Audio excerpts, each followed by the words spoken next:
Welcome back to That BJ Show, and this is just a quick announcement. This is this is actually a part 2 of a two-parter with Bart, and if you want to see part 1, you need to go back to episode 22.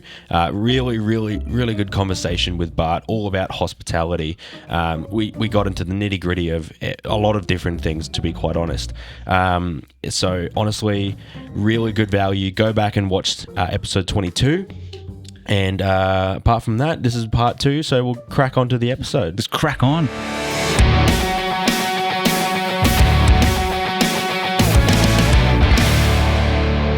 What I was going to ask you, Bart, and one thing I remember about working in hospitality just out of school, so going on 20 years ago, I was in a couple of kitchens and the bar staff as well, was the mental health side of things, like fast-paced environment. If I was to ever sum up my time working back then in hospitality, it was fast-paced environment where your sole purpose is to serve other people and make sure they're happy.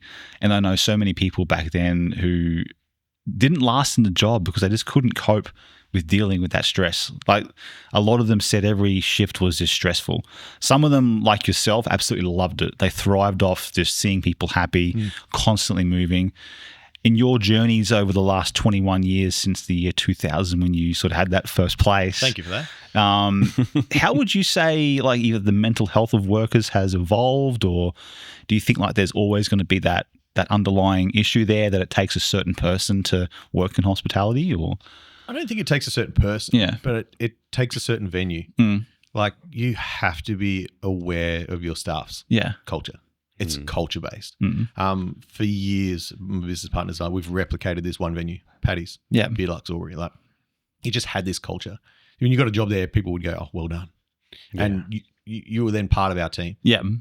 Like, rightly or wrongly, you get looked after. You know, I had probably got one of the biggest beatings of my life at a pub down the road at the fish chip shop because one of my staff, who was gay, he was getting picked on.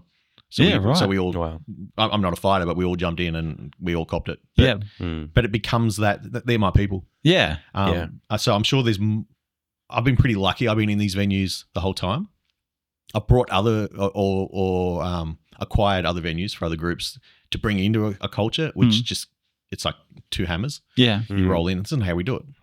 And there's also that trust side too. They go, "Fuck, you sure, Bart? This isn't going to work. Give it a go." Now, we mentioned Jake before, phenomenal operator at LA. He's over at the beach hotel.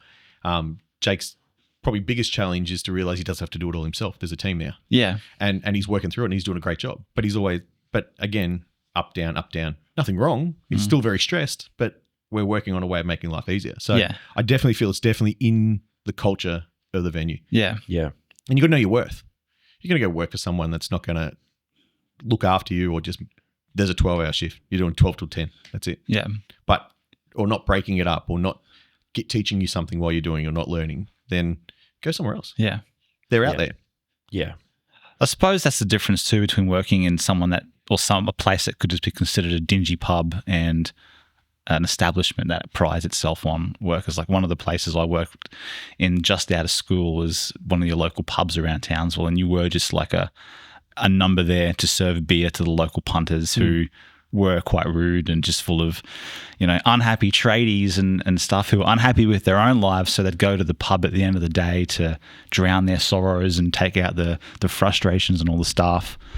But it's interesting to see just the people that it does take to work in a lot of these environments where it's just so fast paced. I don't feel I could do it anymore. I don't know how you still do it. I try to keep up with myself. That's hard. I get in the way. Terry will tell you, I took the wrong plates to wrong tables on Christmas Day. And I can help organise, can play around, but I play my part. So the shifts I do at the Watermark, for example, I'm in the background. I'll fill your water bottles. I'll clear your tables. I'll clear plates. I'll do the pass. That's probably the only one because I can work close with the chef if I'm checking on some items. But what do you need? What do you need? What do you need? What do you need? Like, I'm that side. That's nice. Like, you're asking your staff members that. Perfect. You're backing each single one of them. 100%. And that's how it works, because I can't get in the bar. I think I've served maybe 4 beers at the beach hotel and probably 20 at the Watermark in 2.5 years. Because I can't get stuck in that spot. I'll get them more staff if they need it. I help them and teach them in that side. But at the same point, like, they're professional people. I help them be professional. but it does take somebody pretty special to make a career out of it. Yeah. Yeah. Because it throws shit at you. Yeah, definitely. All the time. Yeah. I got a metal plate that runs under my eye. I got king hit in 2005. I got a plate in there and I had 36 stitches in my mouth. All because I kicked this kid out of a pool table room. Yeah. And he ran into the pub an hour later and hit me when I had an armful of glasses when some girl said to me, look out, and I turned around and just whack. Wow. But I got up, chased him, ran into a few walls. Caught him out the front. Yeah. He got 2 1-hour anger management classes and a suspended sentence. Not that I ever wanted him to go to jail. Yeah. I missed uni for 6 months. Had to go back under work cover. So I went to we had this little restaurant upstairs that served maybe 10 people a night. So I was sitting up there instead of 1,000 people downstairs. Yeah. And it really crushed me. But I got through it. Yeah. It took a little while to not get so jumpy, I suppose. Yeah. Like in the middle of the pub when you're racing through the crowd and someone taps you on the shoulder, you think, fuck, you're getting another whack. And actually, strangely enough, on my last weekend at the pub, so this happened in 2005, I reckon. My last Saturday night at the pub as a licensee, we're checking IDs because ID scanners, and the name came up and I was like, you're fucking kidding me. It was him. Wow. Yeah. And I hadn't seen him in, whatever that is, nearly 15, 16 years. Oh, shit, yeah. And he hadn't tried to get in or anything like that. And he had his wife with him at the time, that standing at the door. And my guards were like, what's going on? And I was like, so you were face to face with him at that point? Or? Dead set. Yeah. It was my last He Saturday handed night. you his... Yeah, it was like my goodbye at the pub. I don't know, it was really weird. And I just remember going, and I just was like, I didn't know what to do. Yeah. Do you think he recognized you? Oh, no, he knew. 100%. Oh, shit. No, because we had a conversation. Yeah. At the time, I was looking at him going, no fucking way you're here. Because I reckon for years I've gone, if I see him, I've never wanted to throw violence at him. Never even searched what he looked like. Like I knew his name. I never searched where he worked or anything. I just thought, fucking put you aside. Don't care. But sure as shit, on my last day, finally at this pub, you're there. And before I could say anything, he goes, I cannot go in if you don't want. And his mates are like, why? And so they didn't know. And I said, put him aside. And his wife jumped up. Can't kick him out. You can't do this. I go, she wouldn't have known. No, she knew. Oh, she knew. Yeah. Okay. Yeah. And because it was in the media, it was a fair big, a big whack. Yeah. Yeah. And 20 years in one pub, like everyone knew the story. Yeah. Like that. And I remember looking at him. I go, I just need you to know what you did to me. And he's like, what? I said, I got a plate in here. Had surgery. I still get issues now when it goes to hot cold with the sinuses. Yeah. I snapped half my sinus membrane as well. Wow. Fuck. I said, I missed uni for 6 months. I had to go back under work cover. I still get headaches. I don't in Townsville because it's just always hot. So there's a win. Yeah. But this has carried on for a while. And I just want you to know that that's what happened. And he actually had got tears in his eyes standing there. He was a giant, 7'2". I was looking at him going, I'm not going to fight you. I had no intentions to. He goes, you're not mad at me? I said, I'm not mad. But this is my last day here. And he's like, what? I said, I've quit. I'm brought a venue in Townsville, moving away. And he was like, I didn't even know you were still here. And he looked at me and he goes, we should go have a beer. I said, I'm not going to be your friend. Like I made it pretty clear. So I'm not interested in that. I shook his hand. I said, no ill feelings. But now that I know that what you actually did and your actions, and now you've got kids, you've got your own business because his wife's told me this all there. Yeah. I was like, good. The decision to not charge you with malicious intent worked well. And he went in, and I remember all my guards looking at me like, how did you do that? And I said, I don't know. So I felt so good. Dude, that's such an admirable thing to do. I remember getting home that night and Laura's like, how was your last night? I was like, fuck, he was in. She's like, you're kidding me. She got all angry. I was like, no, like it was all right. I talked to him. He now knows exactly what I did. Wow. And now he can be thankful and figure out what he's doing. Yeah. Yeah. But I've met some shocking people over the years in these clubs. And from having incidents too, like we drink drivers or people doing horrible things to each other. Like you've got glassings. I've held an eyeball in my hand. Yeah. Like, so have I. But you've got more. but like, from a glassing incident, because some girl, the guy that did it to him hit his girlfriend on the ass. He turned around and said, what do you do that for? And then hit him with the glass. Like human behavior can be pretty horrible. Yeah. But I've had far more joy meeting people. Yeah. Some of my best friends I've thrown out during fights that I've now been good friends with. Yeah. To getting rid of some people in my life too. Yeah. From it. So from friends to ex-partners, hospital, you're just going to be here pouring beers and doing nothing till you're 40. And now I'm like, well, that's what you think. This is my dream that I want to do. It's crazy how like that sort of output from someone who you consider like a loved one or a friend can really kickstart you into going, well, fuck yeah, I'm going to actually make something of myself. Yep. Yeah. I'd love to hear that, man. Massively. There was one, and one of my exes, she was, I mentioned briefly about her before, like phenomenal person. She's married, got kids now, all that sort of stuff. But she was like, all you're going to do is this and never get that far. Yeah. And you'll always not make time for your friends and not do this and not do that. So when we broke up, I was like, all right. And I remember 6 months later, you're actually doing it. And she was mad. I was like, well. She was mad because of what she was mad I was doing it. Yeah, because of what, like she mad that I was actually doing. Yeah, because it proved her wrong sort of thing. No, that I was doing. She was mad that it took that for me to do the changes. Okay, yeah. If that makes sense. Yeah. And like I said, life's sped good now. I love my life with Laws and the kids. Yeah. No regrets on that side. But it's those moments, like I spoke about before, that you wake up to yourself and go, hey, I'm going to do this forever. I'm going to change. Play around. Like the one I keep mentioning time, like I touched on it earlier. We lost mum mid 2021 to breast cancer and bone cancer. So she made it 6 years. She was given 6 months. Yeah. So in that 6 years, 3 grandkids, a couple of weddings, lived. By all means, she wasn't happy when she passed away, and she passed away at home with us all there. And that night we had a big dinner from all my staff at the pub. Sent me this beautiful hamper of meat and veggies and stuff, and we cooked a big dinner. Yeah, because they know us. They know that's what we do. Yeah, food. And it was a pretty rough goodbye at home and whatnot. But what she taught us in that 6 years was time. Because prior to her getting sick, it was very, you work nights, or you might finish at 3 a.m, and then your mum or like she would ring us up, or even your friends would in your scenario go, hey, do you want to hang out tomorrow? And you're like, oh, I'm a bit tired. I'll get a bit of a sleep and we'll do it next week. And you always postponed it.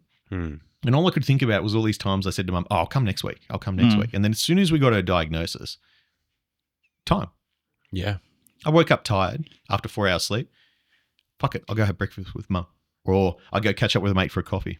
Yeah. I now probably, it's pretty rarely I'll sleep past 8 a.m, even on a day off. Like some mornings I'm up at 5, 6 in the morning to go to the restaurant, but I get up to see the kids. I get up to see Laws. Previous pubs I used to start at 3 p.m, finish at 6 a.m on a Sunday morning every week. I'd get up at 9:30 on a Sunday. Yeah. All day with the family on a Sunday, and go to bed at 8:30 and reset. Like it's all about time. It's what you value. Yeah. It's the most valuable currency, man. Yeah. And that was a switch that clicked. Like it, and that was one thing I learned from the passing of mum. Yeah. And it's a tough one because I'm not the only person in the world that's lost their mother, right? Yeah. But it whacked us.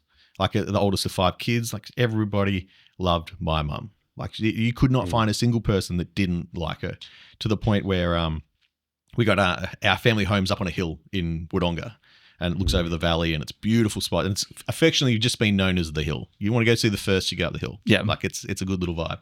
Yeah. And when mum passed away, we spent a whole week up there, just the family, and with our partners and our kids and that. And I remember we went to the funeral and we carried mum into the church, and it was the biggest church in Wodonga, and it was full. It was absolutely full. And I was like, you forget how people touch each other on that, and in partnerships and whatnot. Yeah. And that was the sort of defining moment that I was like, all right, cool. Now we keep it going.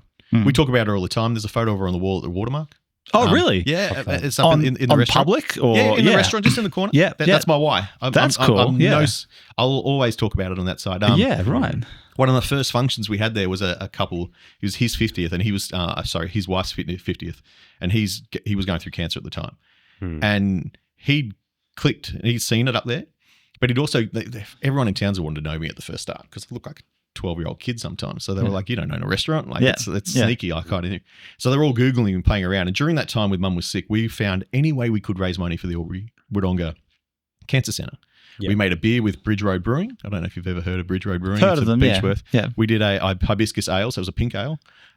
We participated in their Sunshine Walk, a 20K walk after 3 hours of work on a Saturday night. We walked 20Ks the next morning. We've estimated it's about 180 grand we raised in that 4 years from one little pub. Wow. So it was a big thing for us to do that. So there's a lot of media, if you Google me around raising money. So he's Googled me and he's turned around and he goes, is that your mum up there? I said, yeah. He goes, did she make it through? I said, no, that's why she's up there. And he goes, well, and she's here. Yeah. And I talk to him all the time. He comes in every now and again. Like, it's a great conversation to have. But that's my why. The staff know. The kids know. The kids will still say goodnight to Nana. Yeah. We have a birthday party, have a pool party every year on her birthday, even though we're not there. It's one of the first things that we go and see and do when we go to Albury. We go to the cemetery and see Nan's special place. Like, she's there. Because I remember the week before she passed, it was very like, how do you, what was the thing? She goes, I just want the kids to remember me. Yeah. So we got these beautiful photos taken, and I am over the moon that it's still, hey, can we show Nana this when we go home to Albury? And it's been 3 years. You know, I've got an 8-year-old still talking affectionately about his Nana. He knows she's passed away. She knows he's in heaven. He knows all that. But at the same point, she's living on. And I think the hardest thing to realize, I suppose, and touching on losing mates as well in hospo, is sometimes it shouldn't be this easy to keep going without them. But then you also sit back and go, hey, they set us up right. If that makes sense. Like, you know, like they put you in that position where you're going to be okay. You've got life lessons. So I did lose a good friend of mine in, it wasn't last year, the year before. He was my chef back home in Albury, my head chef. Yeah. He was, Andy is an absolute legend, but he was also an absolute pain in the ass. Like he shouldn't have a beer. He has a beer and he would drink ridiculous. And then he'd ring you in the middle of the night, I'm fucking quitting, and then hang up. Like, he was like, and then the next morning, he's like, oh, I'm really fucking sorry. Yeah. You know, like, did I call you last night? I'm sorry, man. We went to an awards night in Sydney, and we all flew up, and then we had a big function the next day at the venue back in Albury. So we didn't win the award. We wrote ourselves off at the casino, got back to our hotels. The next morning, we nearly missed our flight, and we're cracking at it. Fuck your Powerade. You know, don't worry about that. Get on the plane. And then on the plane, he just ignored us. And he was our princess, we called him. Like, his partner Joel's an absolute legend, but Andy was just this fucking rock star. And I remember getting back to work that afternoon, and he showed up, and he's like, "Oh, I'm really sorry for being a dickhead." I said, "You're right." And then we all got these friend requests on Facebook. So what are we getting friend requests for? And he goes, "You didn't even fucking notice that I defriended you?" Like, he started kicking off. Like, he was one of these queens. And and they brought his own restaurant in Albury, a beautiful site. Like, and it was so good. Him and Joel running it. Like, it was really his happiest he's ever been. And then we moved up here, but before I moved up, once a month we'd go fishing. Fishing in northeast Victoria is not fly rods, but similar, and waders on, and you walk in the streams because there's nothing's going to kill you up there except maybe a platypus get close to you. But we'd get trout, and it was our way of, our phones wouldn't work, and we just talk shit and go fishing, and it was just fun. Yeah. And we're going to a wedding in New Zealand last year. And he was going too. I was like, I knew I was going to see him there. So we spoke to him about a month before he passed away, and he was like, "Yeah, I'm excited to see you there. It's going to be really, really good."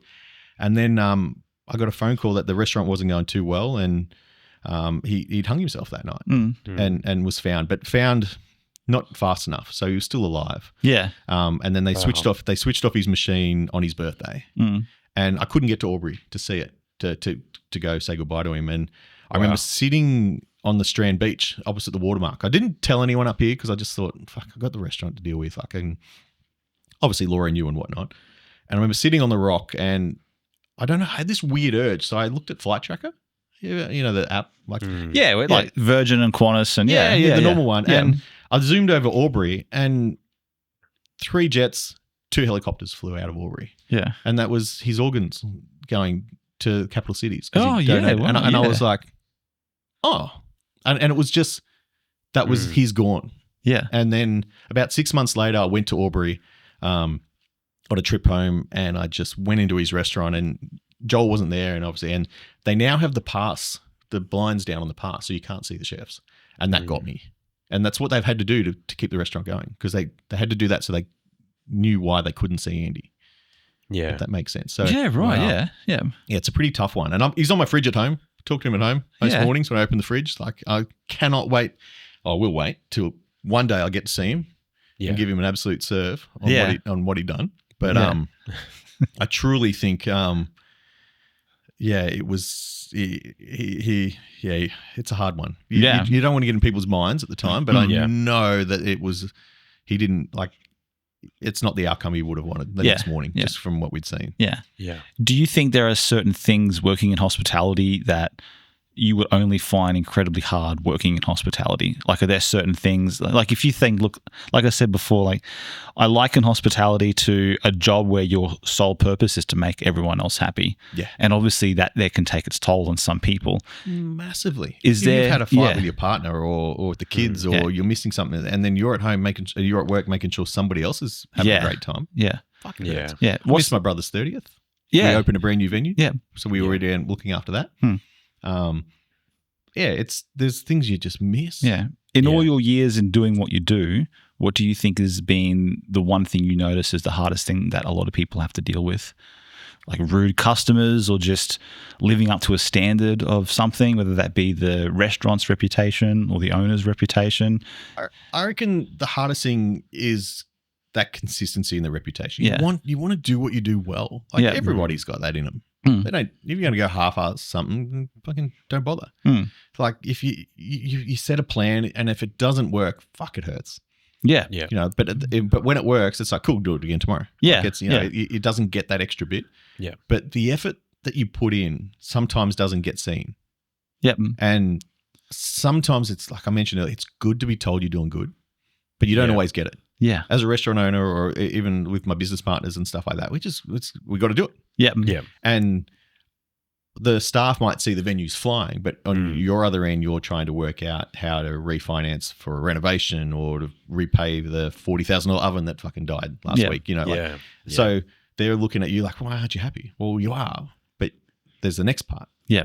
So sometimes it's pretty hard to sit back and go, fuck, am I doing all right? Yeah. Yeah. I could imagine that'd be tough too. So if you think about just someone's general home life, like us as human beings don't have a 100% great day every day. Some days might just be 50%. And that's fine. Like no one's ever meant to perform like running on all 4 cylinders or whatever. But that one day you're not feeling okay at work could be the day that someone's like, this fucking waiter ain't too happy. I'm going to leave a bad review. Yep. You know, and that I could imagine, like I remember for me personally, like that played in the back of my mind. Like if there was a moment where I just wasn't feeling it, someone could encapsulate that moment and make a big deal of it, sort of thing, you know? You're borderline you're almost like an actor. Like, there's been times I've walked out of the kitchen going, okay. Yeah. Back out there. Hey guys, how are you? Yeah. Cool. You know, you're really cool. Yep. Yeah. Cool. I've got 6 meals to run out and this person's complaining over this. And I had a lady the other day tell me a new one because what'd she say? She got the chicken wings, right? Yeah. And she was, and it's straight. I wasn't working. I'd gone for a walk and I was coming down to meet a couple of guests that were up from Melbourne. And so one of the staff come down. She goes, "Oh, these guys want a refund for their wings. It's they don't eat legs." And I was like, "Sorry, what?" They're like, "Oh, they're saying it's legs, like chicken legs." Yeah. And I was like, "Oh, okay." Like drumstick. Yeah, like drumstick. Yeah. And I was like, "Yeah, okay, all right. I'll go up and talk to them." So I had a singlet on and I'd sort of a little bit sweaty and I went, but I was like, "Fuck." And Jake was away. So I've gone up and go, "Hey guys, I'm really sorry. My name's Bart. I'm the owner of the beach hotel. Like I'm just on a walk, but the staff have said that you've got an issue with the wings. I'm just coming over to talk to you about it. So I hope you don't mind." And they're like, "No, that's fine." She goes, "We don't eat fucking legs." And I was like, "Huh?" Like, you know when someone just swears out at you, like, I'll swear. It's in context, right? Yeah. Yeah. But she's like, "We don't eat fucking legs," repeated herself. And I was like, "That's great, because they're wings." Yeah. And she's like, "That's a leg." And I was like, "A leg's this big. Yeah. A shoulder is this big."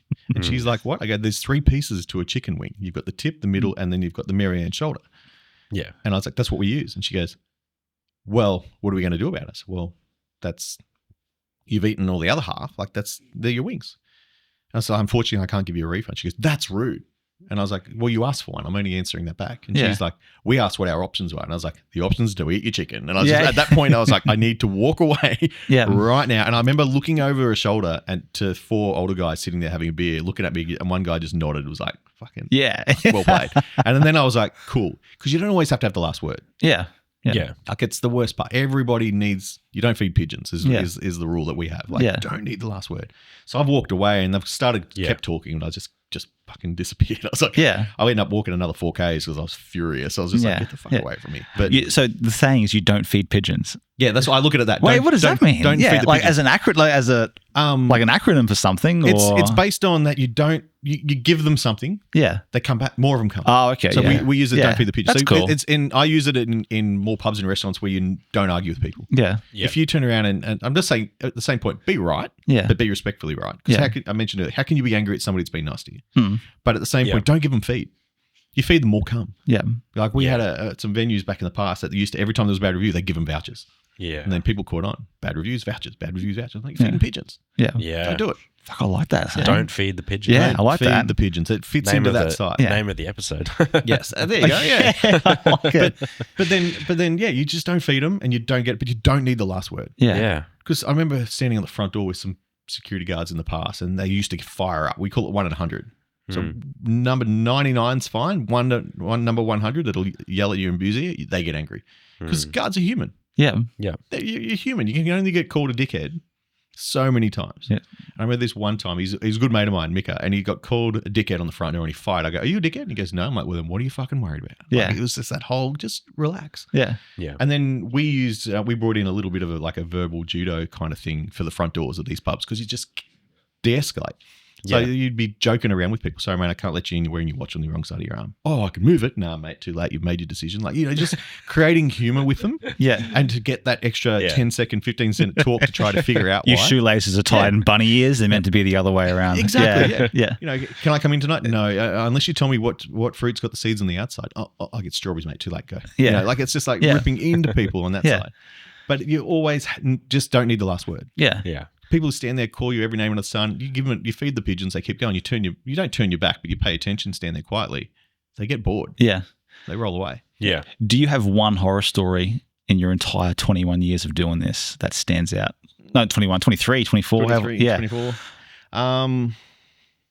Like this one moment where you're like, you know what? I got a fucking story you're not going to believe. Oh, Because one of my old jobs, I got fired for punching someone, a customer, a long while ago. So if anyone's like, say, if everyone ever talks to me a conversation about a bad job, that's the story I go to. Well, I had this one experience, and nothing's ever come close to that.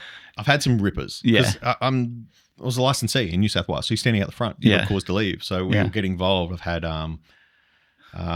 circus folk fight us on a Thursday night, or had different groups and stuff like that. But my biggest one was we'd had to look after the street around us, right? Yeah. So it was a weird night. We kicked this guy out for trying to.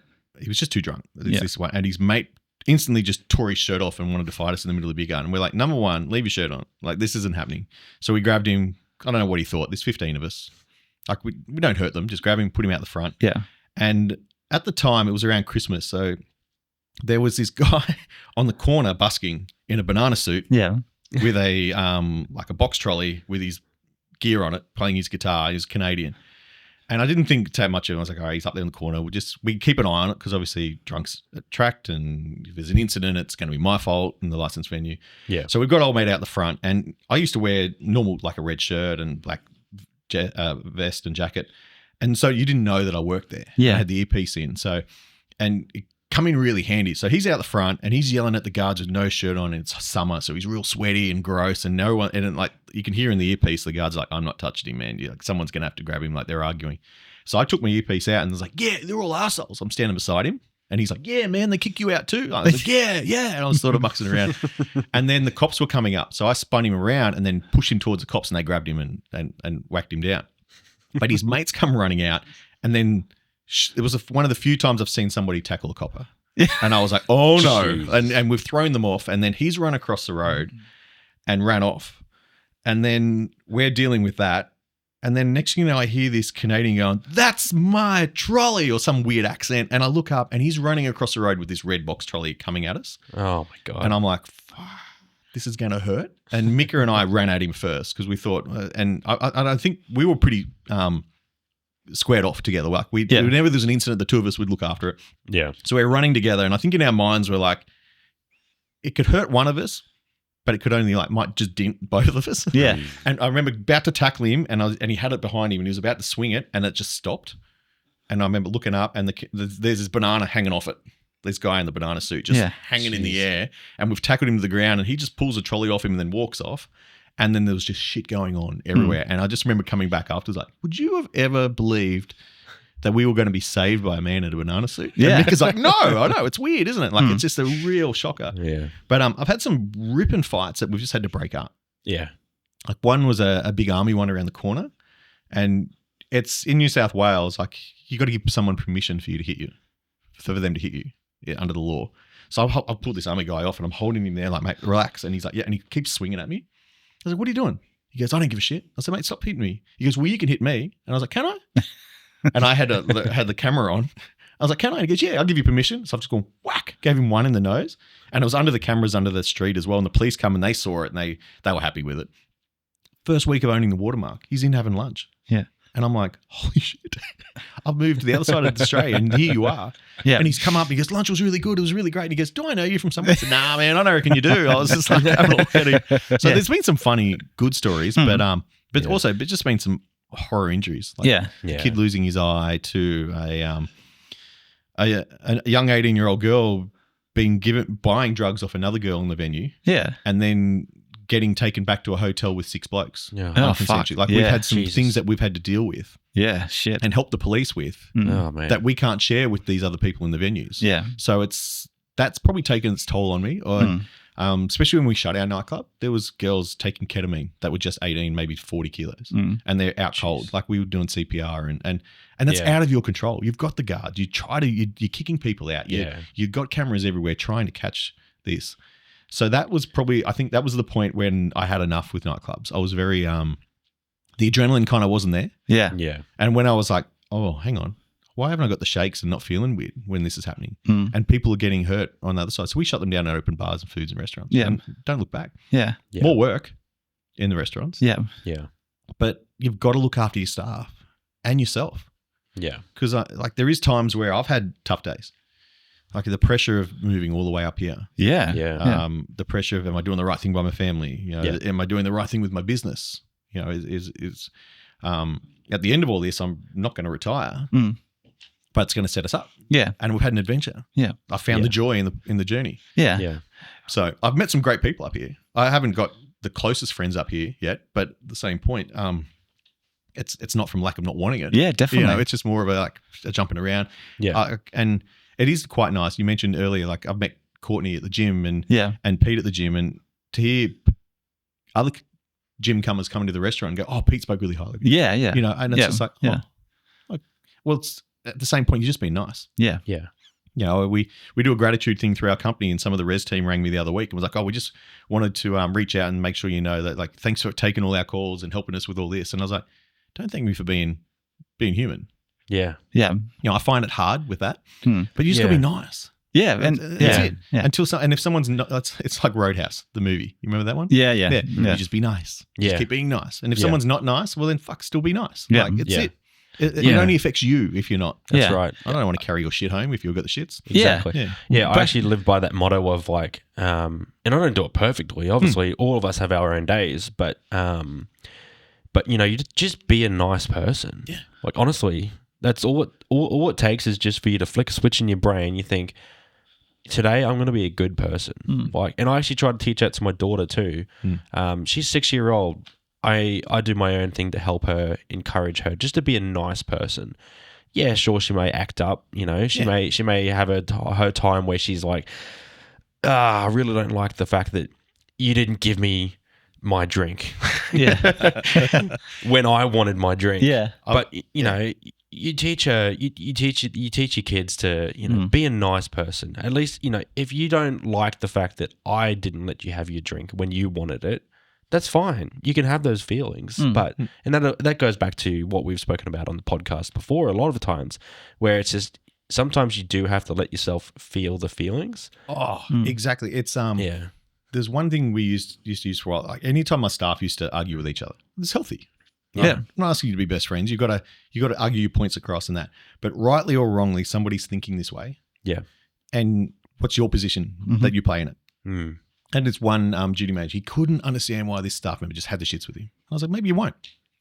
Right? You might not understand it, but right, you've got to understand this is where we're at. Yeah. This is why they're feeling this way. Yeah. What part did you play?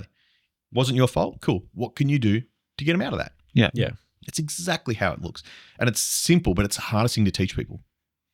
I've had some great duty managers up here. That same thing. Oh, Bart, I'm so worked up because this person and this. All right, cool. Can you change it? Yeah.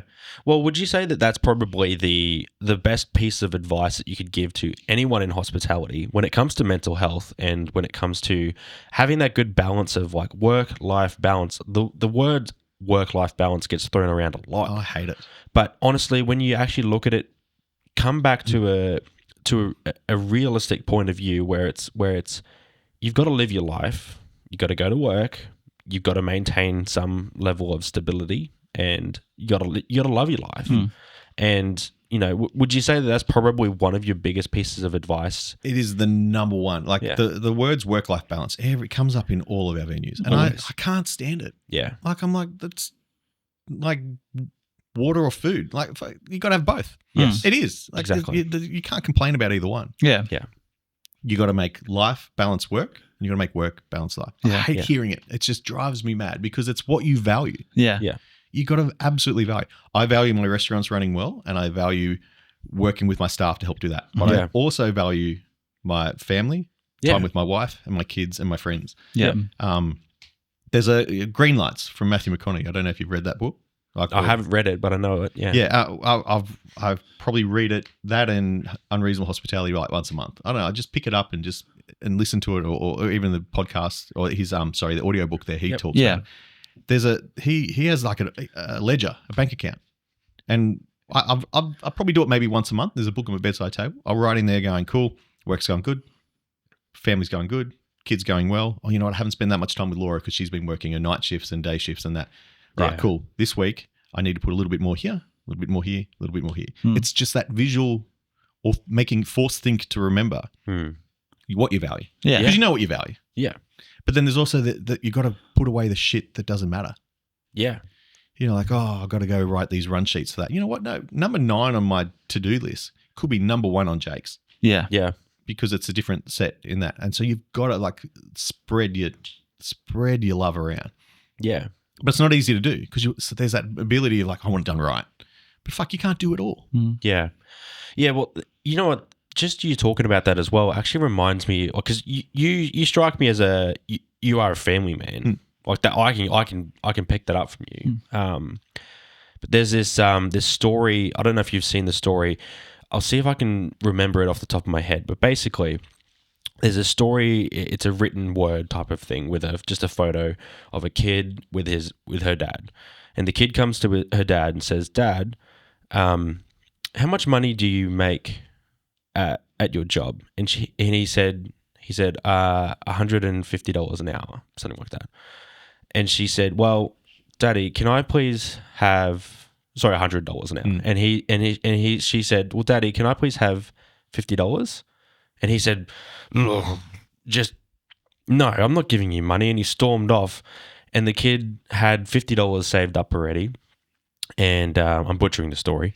No, I don't know if you know the story. I know the story. Yeah. And then basically she comes back and so he says, I shouldn't have been so abrupt with my daughter. Maybe she needed that $50 for something, and I just palmed her off because she's asked me how much money I make and asking me for money. What does she need now? But maybe she actually needs it. So and then he comes back to her and says, I'm sorry. And then he said, no. She said, "No worries." What did she say again?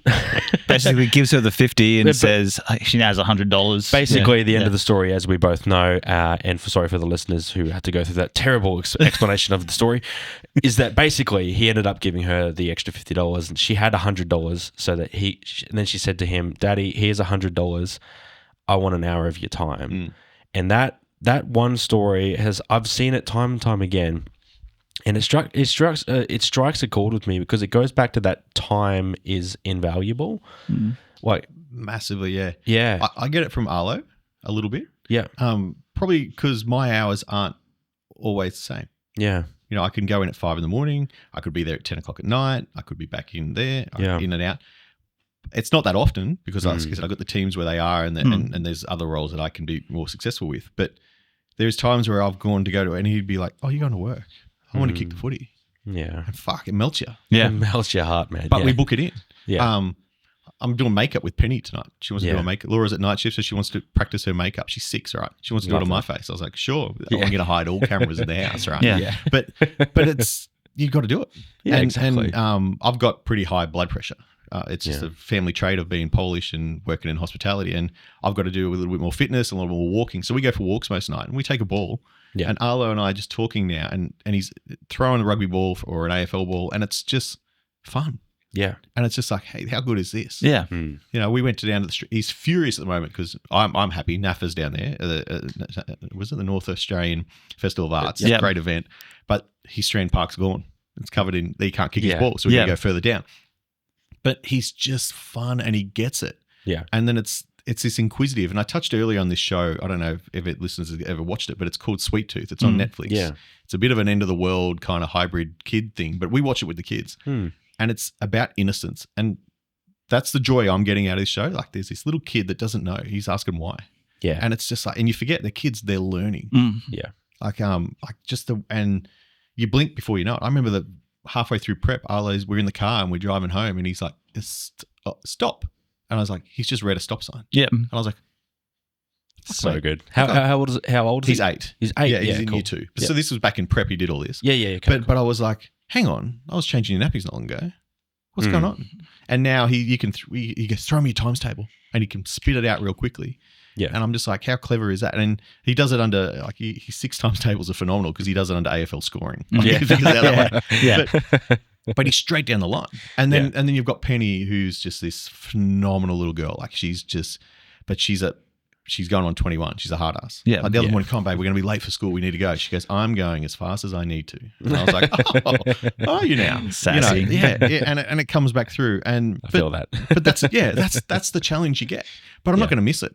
Yeah. But I also I'm not going to, I have to find that fine line of the balance. And there is, Helen, when does this come out?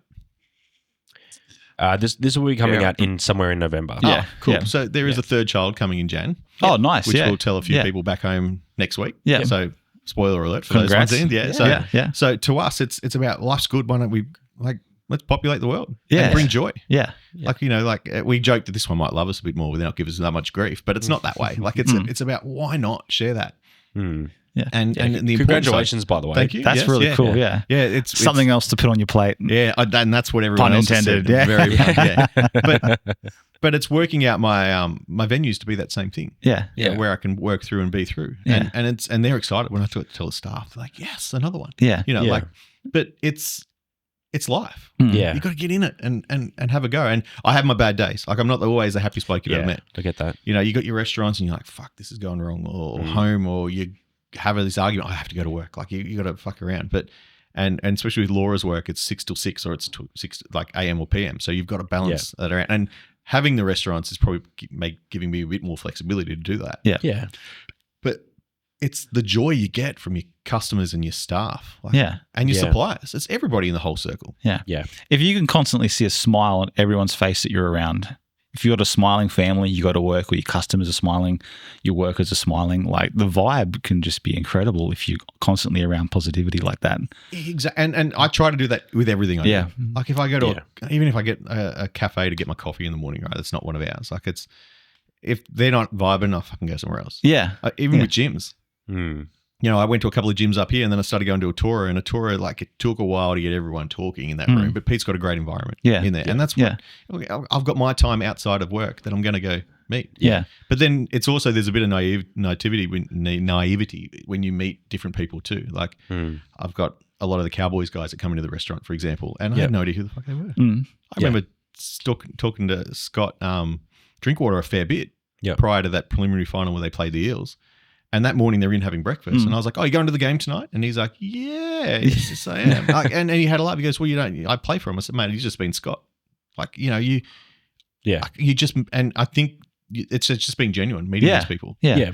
One thing I was going to ask you, when we had Benny the barber on the episode, he gave us a few stories where customers would try and get free cuts off him by doing, you know, like they might move when he's doing their neck, so he'll cut them on, you know, he'll cut them. Stop, really? And it's their fault, but they'll try and haggle then a free, you know, haircut from it or stuff like that. Is there any times that stand out to you where customers will do certain things to try and get free food, or, you know, putting the hair on the plate and saying it came out? Or I've had an oyster come back with a Kleenex tissue under the under the Kilpatrick mix. Yeah. Jeez. And you could see the Kleenex logo. Yeah. And they're like, you served it like that. I was like, come and find a Kleenex box in this venue. Yeah. Like we don't even have, you don't have tissue paper. Yeah. And they were adamant and screaming and yelling at me. And I ended up pulling the quiet one aside. I'm like, I can call the police down for this one because this is not us. And then she's like, oh, I'll get rid of them. I'm like, fucking over one oyster. Yeah. Yeah. Like it's absolute ridiculous. But I tend to get really shitty when people have a crack at my staff. Yeah. Oh, fuck yeah. Like massively. Like I throw them out. I've got no problem with that. There was this one elderly couple that'd been brought a voucher and the restaurant was absolutely packed. And he goes, I don't want this monkey about my Indian Tailor Shen, my restaurant manager, served me. And I was like, cool, because I'm not either. Yeah. And just took his voucher, tore it. He hadn't even sat down yet. Yeah. He goes, that's my voucher. I was like, well, I don't care. Just threw him out. And I just don't get it. Like even New Year's Eve, we had one family kick off that they waited 30 minutes for their pizzas and steak. But it was, we did 700 covers that night, and well too. And I'll always back when we do things well and we plan it and we have it set, then I don't give a shit. Like I will stick up for the staff. And he's screaming and yelling. He goes, well, I'm not paying for it. I'm leaving. So well, that's cool. You've already paid for it. And he goes, well, I want my money back. I said, no, I'm not. Yeah. Like I can box it up and take away. It's nearly ready. He goes, no, it's taking too long. I said, mate, 30 minutes is reasonable with my restaurant full. Yeah. Yeah. Okay. So he goes, right, call the police. I said, done. And he goes, you really doing this? I said, yeah, mate. And he's like, what did I question? I said, what do you do for a living? He goes, oh, I'm a physio. I'm like, oh, mate, if I don't show up for your appointment, you're going to charge me for it. He goes, no, I won't. So that's some bullshit. Like we had this argument out. Yeah. The police arrived and he was like, oh, I'll just pay for it. And they're like, too late. Yeah. So they gave him a ticket for, I can't remember what for. It was, I don't know how. Wow. I think it was like a failure to quit or something around licensing or something. Yeah, really? And they were happy because they were like, well done. Yeah. Like it's just been. It's probably rare they get to give out tickets of. Oh, it's rare that we get to win. Yeah. But yeah, you're right. They come in and then delivery partners is probably my hardest thing at the moment. Yeah. Like I love the industry with Uber Eats and Menulog and whatnot, but you're at the peril of the driver. And they tend to show up on push bikes or something like that, especially the working holiday guys. And then you get the complaints that the food's cold. I'm like, well, mate, then you've ordered something that's usually in a Coles bag, thermo bag, and it's showed up. Like, but it's a need that you need to cover for people. But we're pretty strict on how our food looks and how it sits. But yeah, there's some horror people out there. I've never liked the saying the customer's always right because I can tell you they're not always right. No. Yeah. And it's just almost like a free pass for customers to be total fuckwits a lot of the time to exercise a right they don't actually have, you know? But it's like the wings one I spoke about before. You just got to be polite to the and then until you can't. Yeah. And then walk away. Don't feed the pigeons. Yeah. I'm really sorry. We might not be for you. Yeah. That's it. Yeah. And it's hard replying back to every review and that too, because some of them are pretty nasty. But at the same point, you're like, you know what? We appreciate it. Next time, email me directly when you want to come back in. Yeah. You get the odd one that will, and then we get to put them through. Yeah.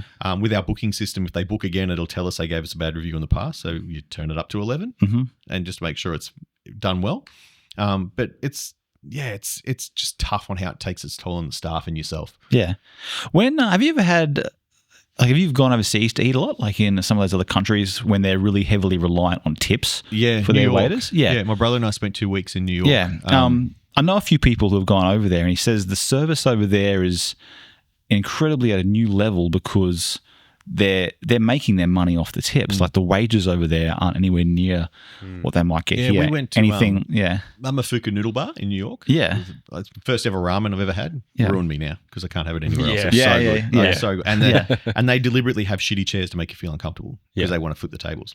Yeah. And then so they want you to move on fast. In out. It's David Chang. He's a phenomenal restaurateur, but he's designed his restaurants to fucking in out. You're almost sitting like a milk crate with a little cushion. But food was phenomenal. And then Morimoto's, which was he's an Iron Chef. I don't know if you remember back in the day of Morimoto. The old school, yes. And my brother is a chef. We went to his restaurant and we did it's like a 16-course sushi thing sitting there. And we're like little like ferals. We'd just been walking around the High Line all day.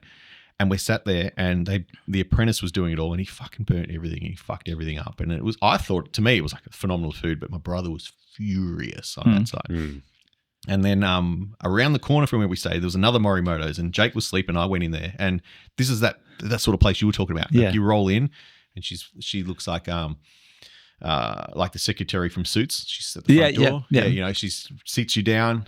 They get you a sake, and then she bangs it on the table, and the whole restaurant staff and chefs just do a big cheers. Yeah. And I was like, oh, fuck, it's a dinner and a show. Like, this is cool. And the food come out, sizzling dumplings and this and that. And it was that experience.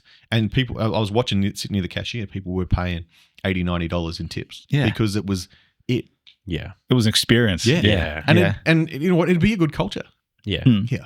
Like the hospo staff get paid pretty well in Australia. Yeah. And like it's monstrous. I mean, when I first started, it was a gross $680 a week before tax. And now you don't duty manage for anything under $1,100-$1,200. Yeah. Like it's set in, and that's a salary rise of 40 to 5. And even the casuals now can't work above 38 hours because they get overtime. Yeah. Okay. Yeah. Which sucks because you got most casuals, uni students, they like to do 40 hours, 50 hours on holidays. Yeah. And they can't. Yeah. Venues can't afford it. But Yeah. You pay professional to get professional. Yeah. You know, that people looking at hospo thinking, oh, is this all you can do? Yeah. Like, no, this is what we want to do. Yeah. That's what my partner says all the time too, because she's from America. So she did half of her hospo work in America, then half of it here in Australia. And she said that she's noticed herself, like she's still a great, you know, a really hard worker, loves to communicate well with all of her customers, but she's lost that little bit of an edge to want to go that complete, and I'm not talking on her behalf, but she's just said from the work ethic from America to here, everyone over there is always just, it's a dinner and a show. It's you do everything you can to make sure you can, because you'll get your tips. Yep. You get bigger and tips for everybody. Yeah, tips for everyone. Whereas over here, she said that she's noticed herself losing a little bit because she gets paid well, and she still does a good job, but just loses that little tiny bit of an edge that they have over there. I see that. Yeah. I see that with the local staff versus the working holiday guys. Yeah. You know, the working holiday guys are more inquisitive and they're very professional people. Yeah. So the local guys, they know what they're doing, but they're more likely to do that little bit more. Yeah. But we've got to drive it. Yeah. Like I got questioned the other day. I was on the pass and I keep my docket super straight on the spike. Yeah. And I always have. And I make a bit of a joke around, like, you know, you're being a bit sloppy to the chefs being funny on their spikes. This little Italian girl, she's like, oh, why do you do that? Is that something you need to do to make it proper? And I was like, no, it's, if I'm going to do something, I'm going to do it properly. Yeah. Love it. And she's like, what? I go, so if we're so busy and I've got my docket rail completely full and we're at fucked, which we actually label our docket rail. So if you ever walk through the beach hotel, you'll see push, going, gone written on the top. Yeah. So when the dockets get across. Yeah. And like it's that whole rule of set for 400. Yeah. Because if you're set for 400 and you can keep your neck about there in the water, you're fine. Yeah. If you do 405, you're still alive. Yeah. You do 40, you're set. Yeah. Like it's polish all the cutlery at the start of your shift. Get all your garnishes done at the start of the shift. Yeah. Like don't just, I'm going to save it for later. Like I hate Ron. It's always been this joke. Like later on, he's the worst one. He's the worst bloke in the world. Yeah. And I keep okay, don't give it a Ron. And half the staff, the worst thing, the working holiday guys don't understand what I'm talking about. Yeah, who's Ron? Who's Ron? I said Ron can go away. I don't rate him. Yeah. Like just nothing's for Ron. You can do it now. He's the worst. Yeah, and at the same point too, if it needs to be done now, we put the staff on to do it. Yeah. But anything to be done, like if you're leaving the venue at 4 a.m, the venue's shut at 11 because you try to do a heap of other jobs, then that's your time. Yeah. So. Yeah, that's right. But no, it's a wicked industry. Yeah. It takes more than it gives you if you're not careful. Yeah. But at the same point, you can have this wicked outlook that it's just, you've met so many different people. And I think it took that COVID window to realize that, hang on, I'm not talking to people. Yeah. Like I had some of the best times reopening a few times. Like I sent a heap of Snapchats out to my mates pretending that my front door was the front door of the pub. Yeah. So I was dressed in my uniform with the earpiece and not letting my kids in. And they thought it was the funniest thing they've ever seen. And then we did some TikToks when we opened the pub to do takeaway beer, the old the frozen one. You know, the window was open, so is that door. Like we're doing all these little videos about trying to sell extra beer. Yeah. So it was just some fun stuff to do. But no, I can tick a global pandemic off our list and not have to do that again. I'm pretty happy with that. Yeah. That's great. Well, that's great, man. Like having been to both Watermark and Beach House, I love it. I'm so glad that I know the person who's responsible for that now. It's such a vibe. I love eating there. Yeah, it's great. Yeah. It's a good thing. I love walking through the venues and I'm big on looking people in the eyes. Like whether I'm talking to them or whether we're just walking through the restaurant, because you can tell what they're thinking. You can tell if they're happy, sad, down. Especially when a meal comes out and you see them go, oh, look at this. Yeah. Or a little kid with a colouring in, bang, bang. Yeah. Like the joy is we get the preps from St. Joey's come down to make pizza once a year. Yeah. And it's chaos. 56-year-olds with flour and cheese everywhere and whatnot. But they love us. Yeah. And I pick the kids up from school and say, hey, it's pizza guy. Like, you know, it's just, it's joy. And pubs and restaurants are community based. Yeah. You have to go there to relax and let people out. You go down the Strand, if you can stop and have a beer, coffee, scoop of ice cream or a pizza, your day's better. Yeah. And if we've got a big responsibility to nail that. And if we do, we can be part of the community. Yeah. And whether it's sponsoring clubs or doing, we got Brighter Lives Day on Monday. We're raising ice cream for the Brighter Lives Foundation as well. Yeah. We've got the Royal Breast Cancer Foundation on the 18th. We're doing free coffee for their event where 100% proceeds go to there, and pink pancakes at the Watermark. So these are things that we can give back. Yeah. But it's not us. It's giving our patrons a chance to do good. I love that. I love it, man. Honestly, it's fun. Yeah, 100%. Just really quick, we'll start wrapping up. Yeah. Thank you so much for your time, by the way. It's all good. Just a really quick, just out of curiosity, the two, so the Watermark and the Beach Hotel, I called it Beach House before, by the way. Yeah, sorry about that, mate. He puts Stew in his glass as well, so that's fine. I know. Anyway, so the both of them, are they actually partnered with the actual, like, the hotel part of it as well, like the stay-in? No. Separate? So they're private apartments up the back. So Okay. I have the standalone leases for each of the restaurant parts. Yeah, cool. So That's lots, yeah. So I was just curious. Yeah, because a lot of people do ask about the accommodation upstairs. So they're all private apartments. Wonderful people live up on all of them. We've built some good friendships out of the guys living there as well. Yeah. Obviously, it's a partnership when you're living and above a restaurant and the restaurant's operating where they're living. It adds value to each other if you do it right. Yeah, and I was pretty honest with them at the start. This is what we want to do. This is what we want to play with. I'm not turning you into nightclubs. I'm not doing any of this. Yeah. And I communicate. Yeah. Like it's just checking in what we want to do. It's the same as listening to feedback. It's all parties. Yeah. I meet with the police where I can to get more information from them. My suppliers, probably monthly, I catch up with each of them just to find out what we need, what we can do, what's latest trends. Yeah. It's good. And then other operators too. Yeah. You know, awesome. Like Marvin, who looks after Tora. Sorry, not a Tora. Ardo. He's the general manager over there. Yep. Great bloke. All the guys down the Strand. Like I've met with them over the years, and they're a bit funny at the start. Like Colin from Molly's. I don't know if you know Colin. He's a really good dude. And one night he stared me down. He goes, "Are you a serial killer? Because no one's this nice." Like he gave me this bit of a you know, because I said to him, "Open on a Monday. There's money to be made. Like, you know, get out there." I love what he does and how he does it. Yeah. Like so I've run an Irish bar in the past for the 10 years. I knew Aubrey was an Irish bar. Yeah. I sit at Molly's and it's amazing. Yeah. It's got a beautiful feel.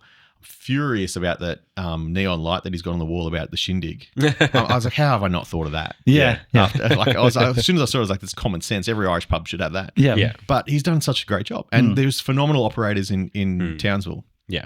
And there's some great venues. And I'm not after everybody to come to my venues all the time. Yeah. I just want to be in everyone's top 5. Yeah. Because it all shares around. It's too hard to try and feed you every week. Yes. Because you'll get sick of my menu. I've got to change more. I've got to adjust more. I've got to do all this. But if I'm on your mind when you've got a celebration or a catch up or a breakfast and you're going to other venues as well, perfect. Yeah. Get out there and support them. Yeah. Love that. That's a great mentality to have, mate. Honestly, I've always had that mentality that if you actually partner alongside of the other people that are in the exact same industry as you, you're only going to benefit each other. Because I'm a photographer and videographer on the side. I don't do it as much anymore. But when I was really full time with it, I would always back up all of my close photographer friends as well, because I always said to them, look, I want to help you guys out. You help me out. We all help each other out. If we are all right there at the seat of the table, we're all helping to chip in to have a better success for all of us. So. But it's all partnerships. Yeah. That's it. Like I said, we've Ash from Townsville Stainless Steel, phenomenal bloke. Yeah. We do all the work with him. We know the task, we know the job. Doug Simpson, he does our food photos and whatnot too. Yep. I think phenomenal job with his work. Yeah, Doug's nice. 90% of the best part of Doug is me get to talk to him on the phone. Yeah. Absolutely hilarious. Like, we build that partnership and we have that side. Yeah. And it means that it's like, you know what, you're doing a good thing. That's great, man. And it's a hard job. Every job. Yeah, that's right. That's right. Well, look, we probably should wrap this up now. Again, we're getting on near the hour for this one. But I'm going to get back to service at some point. That's what I'm saying. And back to family as well. Yeah, but honestly, you can turn your phone off silent. Finally. It's itching. No, but thank you so much for coming on to the episode. Mate, appreciate the time. Both of them, mate. Honestly, it's been a pleasure having you here. Yeah. It's great to get to know the face behind the name. Ben's told me a bit about you already, and it's also great to see the face behind the two of the most popular places on the Strand. Two of them. Obviously, like you said, there's multiple, but honestly, mate, great to get to talk to you, and I'm sure we'll see you around. Yeah. Is there a tip of the week you'd like to let the listeners? Oh, we've got some red claw coming up soon from North Queensland Aqua Farms. Yeah, 20 minutes out of town. Yeah, beautiful fish and incredible fish, and so it starts on the new menu, and just the team from there, like the fact that it's local. Yeah. And I met with them and they showed up with a box and they started crawling over the bench. Like it's just like, and the excitement that you can see. Yeah. It's beautiful. Something a little bit local, but mackerel, get on it all day. I grew up not eating mackerel. You probably had it all the time. Yeah. Love it. And what a phenomenal fish. Yeah. Beautiful. Like that's probably my bit, but take your friends, take your family, whether it's a picnic on the Strand or take a sandwich to the beach, like get around your people with food. That's probably my biggest tip. Yeah. And if you do eat in his restaurants and you mention that BJ show, it's an extra 10% surcharge on top. And I'll be looking at your water glass for Chewy.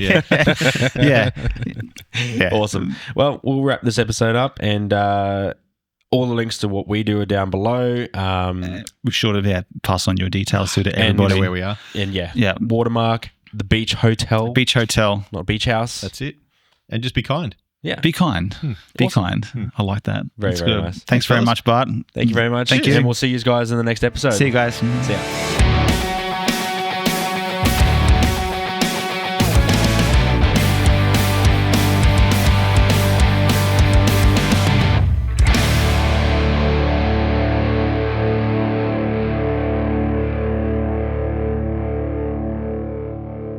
Last minute, Courtney. Can you fit me in? Okay. Pete's the worst. He does it all. Oh, really? Oh. Jeez, that was a very ASMR sip of water. Jeez. Where's my fucking drink? Anyway. Okay. Just check for Chewy in the bottom, yeah? No, exactly, mate. That's why he's got the silver one. Yeah.